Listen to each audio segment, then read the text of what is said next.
And I am telling you all this because you write books. Maybe it'll mean something to you.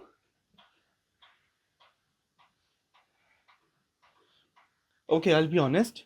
I don't think I could have lived another day if she had wounded herself fatally. And yet I call myself courageous because I've decided to rip this love out of my heart, tear it out by the roots by marrying someone else. If you only knew what it is to love without hope for years and years, to wait forever for something that will never come. I won't marry for love. No. But marriage will at least be a change. And new burdens might help drown the memories of the past. If it makes sense. Shall we have another drink? Oh, my friend, don't you look at me like that. People drink more often than you imagine in the city.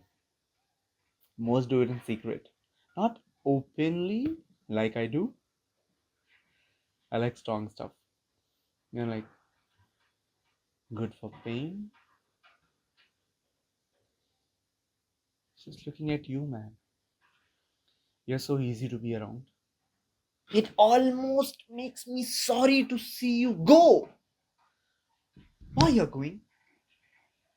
One more drink. With me, you and me. One more drink.